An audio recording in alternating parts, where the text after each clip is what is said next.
There are places in the ancient world that do not look possible at first. Not because the people who made them lacked intelligence. They clearly did not. And not because we need to invent lost machines or visitors from somewhere else. The real problem is quieter than that. The walls are still there, the stones are still there, the shape of the ground is still there, but the decisions behind them have disappeared. At some of these places, archaeologists know roughly when the work happened. At others, they know which culture was responsible. They can measure the stones, test the soil, scan what lies underground, and trace materials back to their source. And still, one part refuses to come together. Why build something this large here? Who convinced everyone to help? Why choose the hardest possible method? And what are we supposed to make of the spaces that have never been entered? Tonight, we are going to 6 places where the evidence is real, the scale is difficult to absorb, and the explanation still ends before the structure does. The Megastructures of Arabia. In the desert of northwestern Arabia, there are thousands of stone structures that almost disappear when you stand beside them. The walls are low. Most are built from ordinary local rock. There are no giant statues and no inscriptions naming a ruler. If you crossed one without knowing what to look for, you might think you were walking through the remains of a field wall. From the air, the shape becomes clear. 2 long stone lines run across the ground. They meet a narrow entrance at one end and a broader platform at the other, creating a huge rectangle. Some are modest, others stretch for hundreds of meters. They sit on lava fields, sandstone plains, ridges, and slopes where the whole landscape opens below them. They are called Megastructures. The word simply means rectangle in Arabic. For years, that shape was almost all researchers understood. Early aviators had noticed strange stone patterns scattered across Arabia, but the region held so many types of ruins that they were grouped together under vague names. Only when archaeologists began walking through the Megastructures, mapping them and excavating their chambers, did the structures start to reveal what they were. Many had a restricted entrance in the base. A long internal space led toward the head platform. Inside the head were chambers, upright stones, and deposits that did not resemble household rubbish. At one excavated monument, animal remains had been carefully placed around a standing stone. The deposits included horn and skull elements from cattle, along with remains from goats, sheep, and gazelle. These were selected pieces carried into the structure, not animals that had wandered inside and died. Radiocarbon dating placed the tradition in the late 6th millennium BC. That makes the Megastructures around 7,000 years old. They were being built long before Egypt's pyramids and before the earliest Mesopotamian cities reached their mature form. They belong to one of the oldest large-scale stone monument traditions known anywhere. And that is where the easy explanation ends. Large monuments are often explained through kings. A ruler controls food and labor, orders workers to move material, and then uses the finished structure as proof of authority. There is no clear evidence of kings behind the Megastructures. The builders were herding communities living in a landscape wetter than the desert is now. They followed pasture, water, and seasonal movement. They were not all living inside one permanent capital where officials could organize them every morning. Yet the same basic design appeared again and again across an enormous region. Someone selected each location, someone understood the layout. Stone had to be collected and arranged in 2 lines that stayed coherent over long distances. People had to return, repair the walls, bring animals, and perform whatever happened inside the head chamber. Researchers often describe the deposits as evidence of a cattle cult. That is useful, but it does not explain what the ceremony meant. Were horns offered for rain? Did cattle represent wealth or ancestry? Did different families meet here after spending months apart? Was the monument claiming pasture or declaring that the landscape belonged to a sacred power rather than one human group? Nobody can confirm the answer. The shape itself may be part of the clue. A Megastructure creates a controlled journey. People entered through one restricted point and moved between parallel walls toward the head. The walls were not high enough to imprison anyone, but they separated the path from the open land outside. The monument may have been designed less to impress from a distance than to change the experience of moving through it.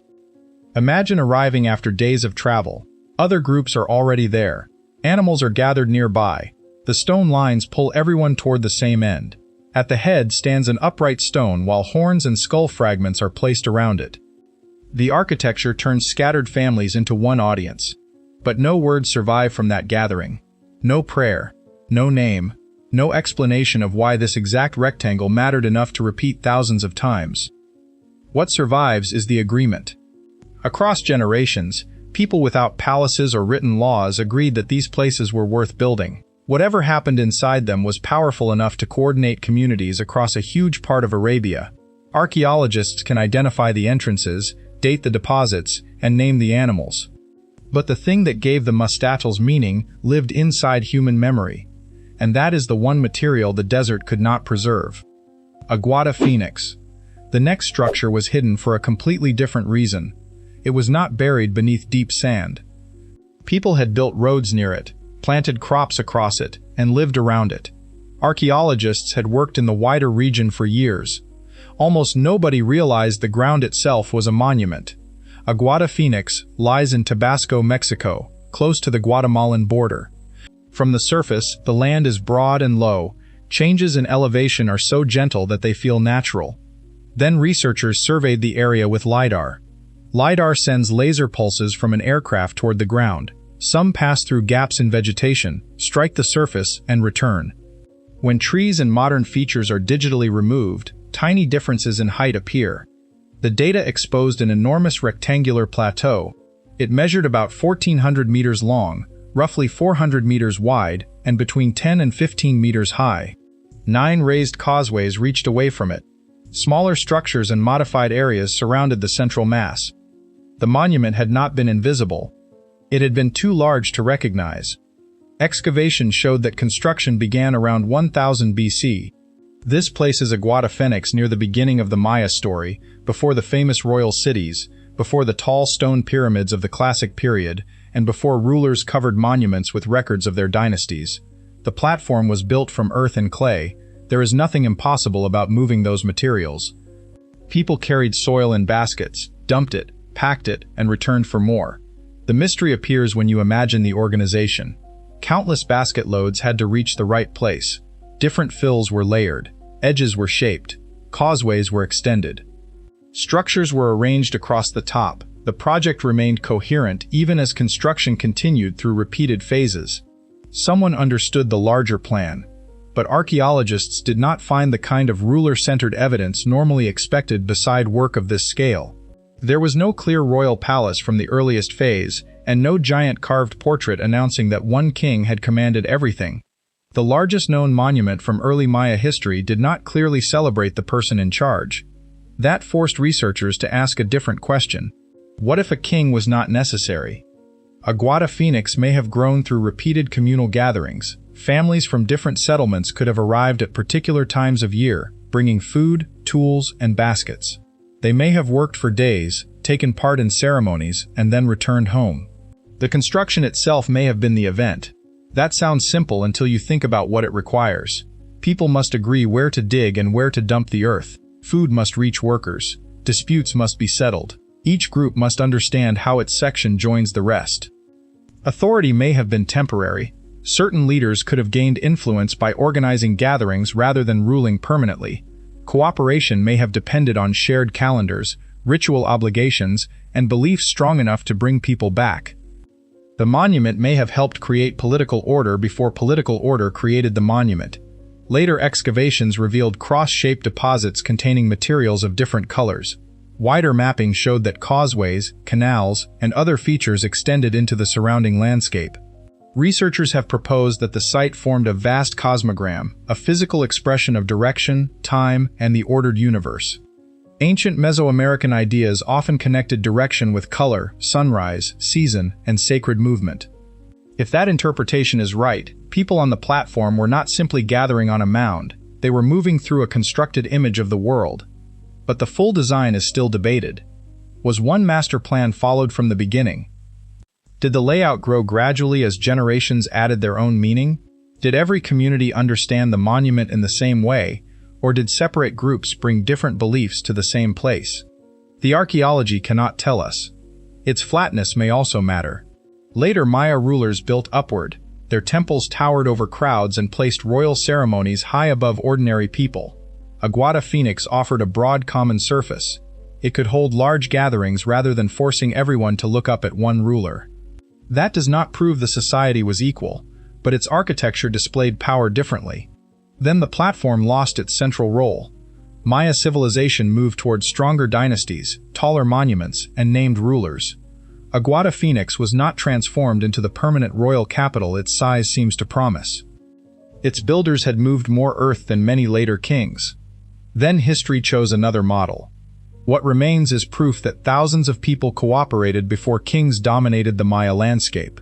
We know they returned with baskets. We know the work followed a shared idea. We do not know the promise, pressure, or belief that made them keep coming back. Shimao.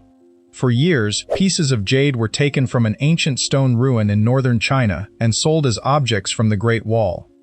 The mistake was understandable. The site stood on the northern Loess Plateau, near the edge of the Ordos region, far from the places older textbooks presented as the obvious heart of early Chinese civilization. Stone walls crossed the hills. Local people knew they were ancient, but not how ancient. When archaeologists examined the whole site, they realized those walls belonged to a city that had vanished more than 4,000 years ago. Shimao covered roughly 4 square kilometers and was occupied between about 2300 and 1800 BC. An outer enclosure surrounded a large settlement.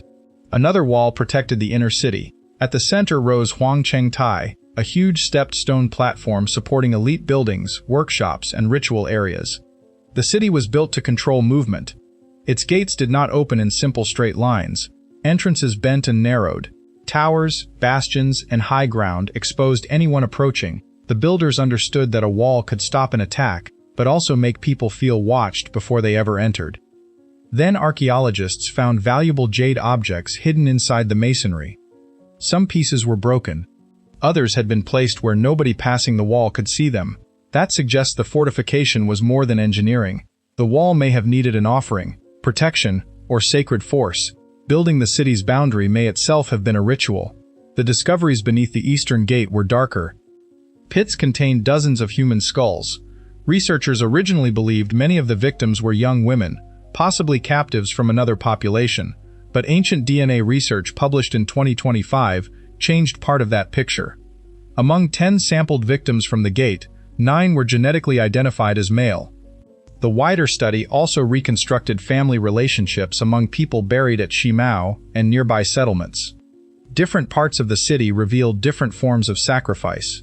The gate victims were mainly decapitated men. In elite cemeteries, sacrificed individuals were more often women placed beside high-status tomb owners. Some ruling families could be followed through several generations. Suddenly, a society without surviving writing became visible at the level of actual households. Descent mattered. Elite burial space was controlled. Sacrifice followed rules that changed according to place and purpose. Shimao was not a loose collection of villages that happened to share a wall. It was a ranked political system capable of deciding who lived at the center, who was buried with prestige goods, and who could be killed as part of a public ceremony. We do not know what the inhabitants called the city. We do not know the title of its leader or whether one ruler controlled everything. Several powerful lineages may have shared authority. The people killed at the gate could have been enemies, dependents, criminals, or members of communities required to provide victims. DNA can reveal ancestry and biological relationships. It cannot recover the sentence spoken before a sacrifice. Huangchengtai makes the missing political story even more obvious. This was not a natural hill with a few buildings placed on top. Its sides were reinforced into a monumental platform. Palatial structures, controlled workshops, carved stone faces, painted surfaces, and valuable objects transformed the center into a place meant to overwhelm. Power literally stood above the city. From the platform, elites could see the walls, houses, roads, and surrounding valleys. From below, everyone could see where authority lived. Shimao also occupied a region once treated as a frontier, yet it was connected to several worlds. Its people farmed millet, raised animals, worked bone and metal, and obtained prestige materials through long-distance exchange. Ideas moved between the central plains, the northern steppe, and communities across the plateau. Shimao was not a crude copy of civilization somewhere else. It was one of the places where a new form of urban power was being created. Then, around 1800 BC, the city declined.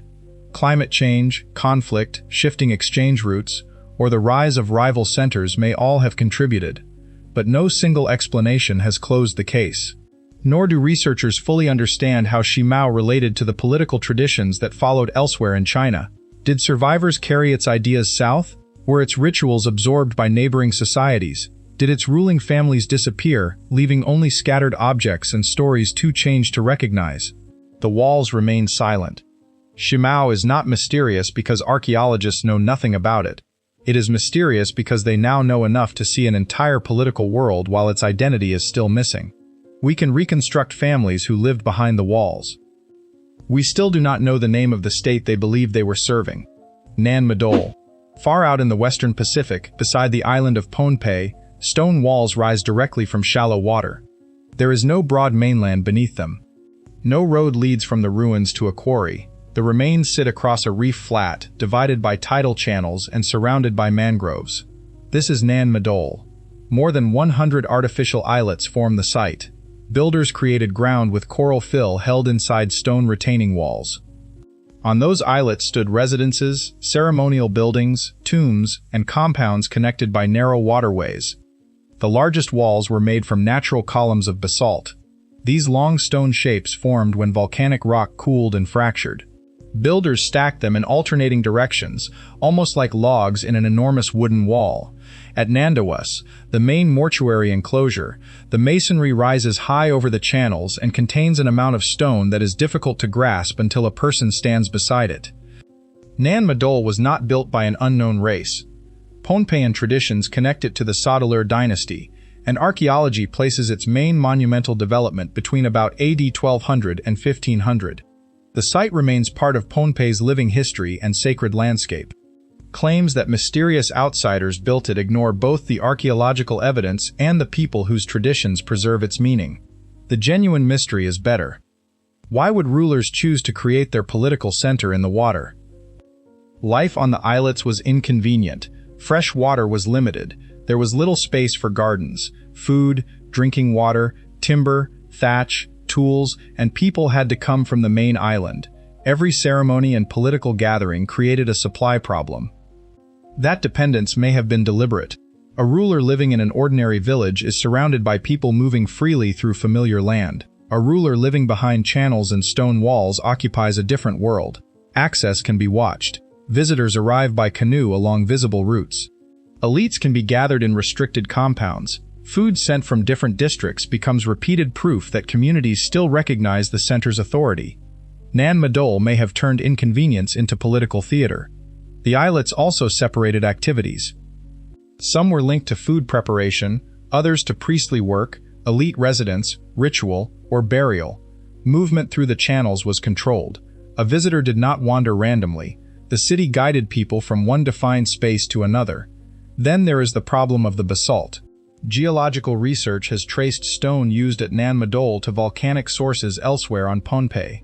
That removes any need for supernatural explanations, but it does not leave us with one proven transport system. Some columns may have traveled along the coast on rafts or canoes. Water could support heavy loads and provide a direct route. Near the site, ropes, levers, timber frames, and large teams could guide stones into position. Coral fill may have created temporary working surfaces. Tides might have helped raise or float material. Every part of that is possible. The exact operation has disappeared. We do not know what the transport craft looked like, how many people moved one column, or whether work was timed to particular tides and seasons. Labor might have arrived as tribute from districts across the island, or specialist crews may have served the rulers permanently. At Nandawas, the scale becomes especially difficult. Heavy basalt had to reach an artificial islet, rise above lower courses, turn into the correct position, and remain stable on engineered ground inside a tidal environment. The builders were not simply pulling rocks across a flat field. They were constructing a massive stone enclosure on top of land they had created in the sea. That knowledge must have developed over generations. Workers learned which coral fill settled safely, which walls resisted collapse, and how the basalt columns locked together. Some of that expertise may have belonged to particular families, but ropes rotted, timber vanished, canoes were replaced. Temporary ramps and work platforms were removed. Only the finished stone survived, making the result look disconnected from the human process behind it. Oral traditions bridge that gap in another way. Some describe sacred founders and stones moved by extraordinary power. Archaeology cannot use those stories as literal engineering diagrams, but they show how Nan Madol was remembered, not as an ordinary construction site, but as a place where political authority and spiritual force could not be separated. The Saudlir order eventually ended.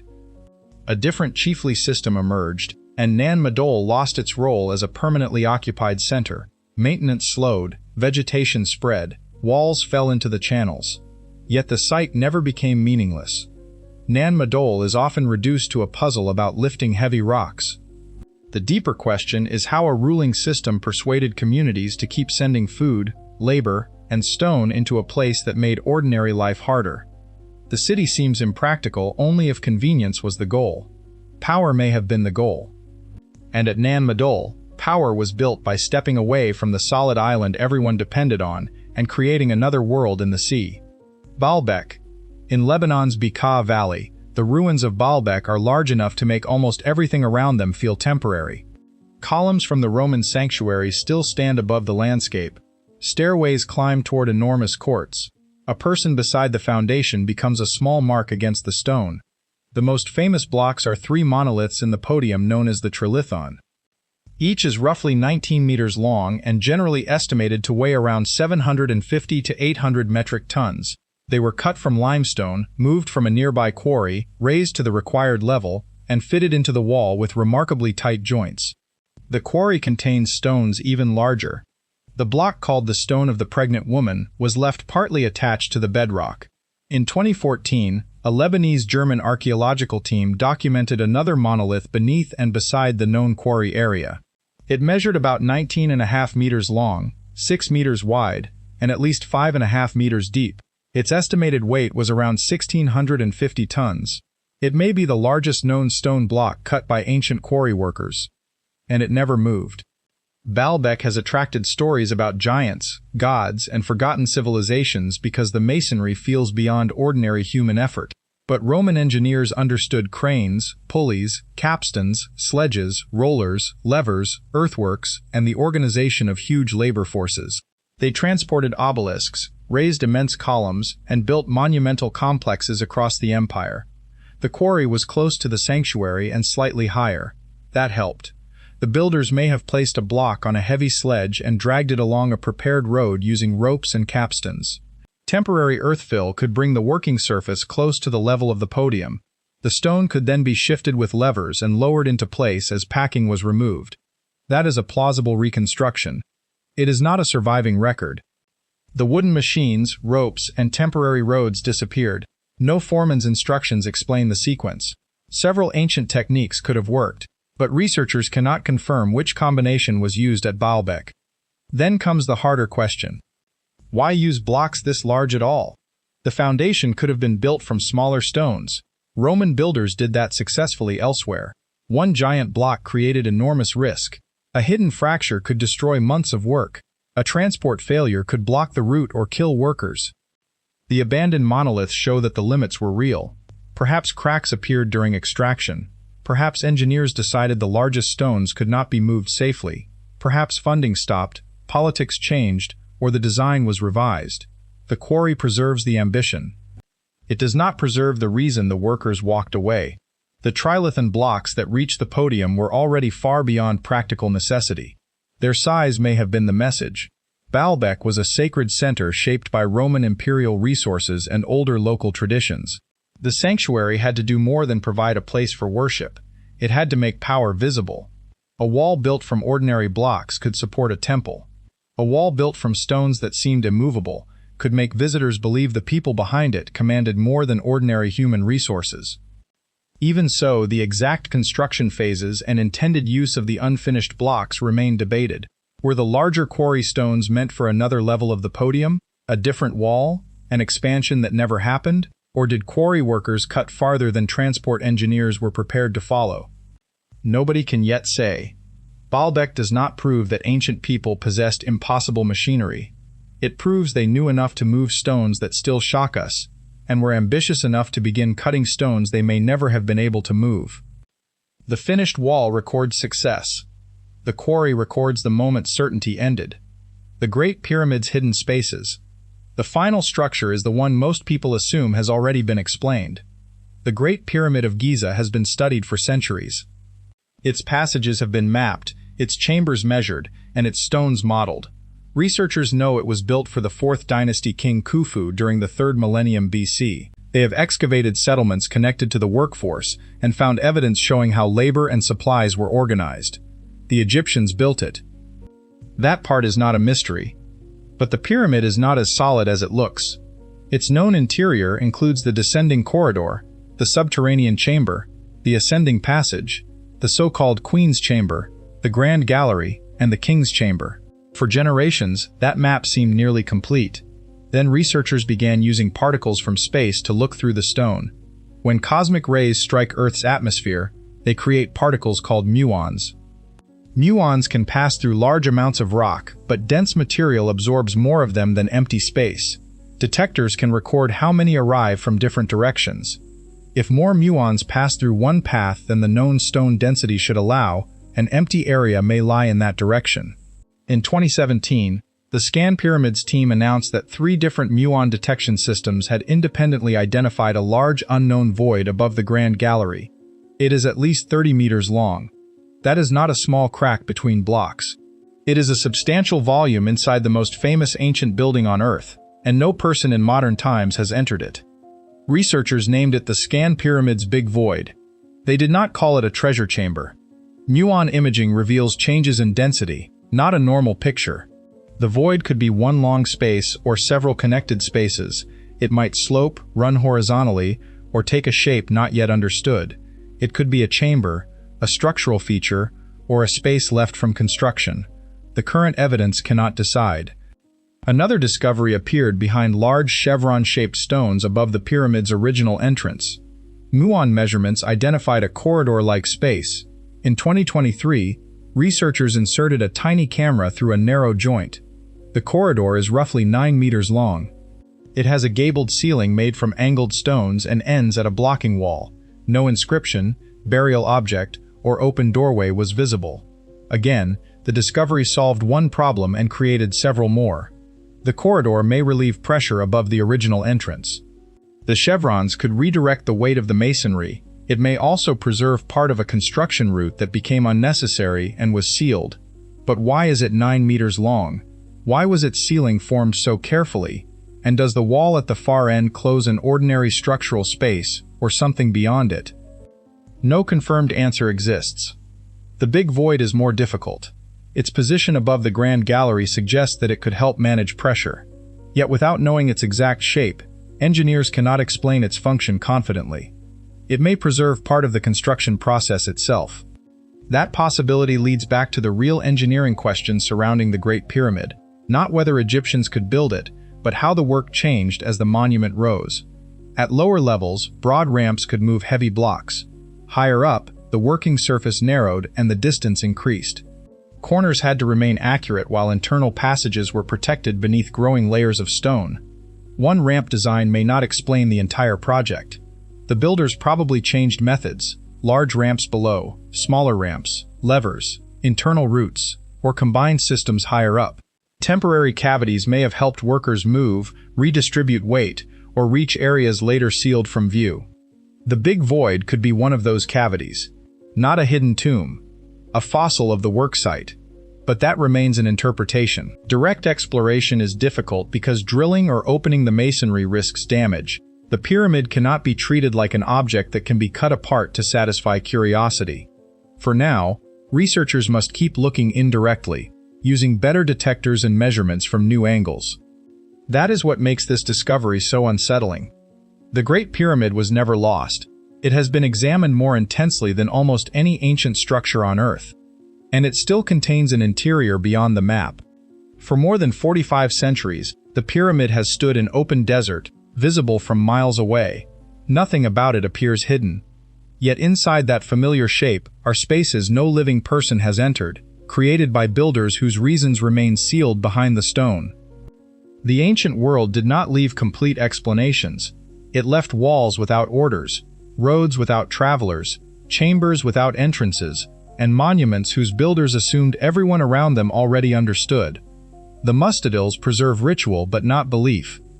Aguada Phoenix preserves cooperation, but not the authority that organized it. Shimao preserves a state whose name is gone. Nan Madol preserves power built in the sea. Baalbek preserves success beside an abandoned limit. And the Great Pyramid preserves empty spaces inside a structure the world believed it already knew. None of this makes ancient people supernatural.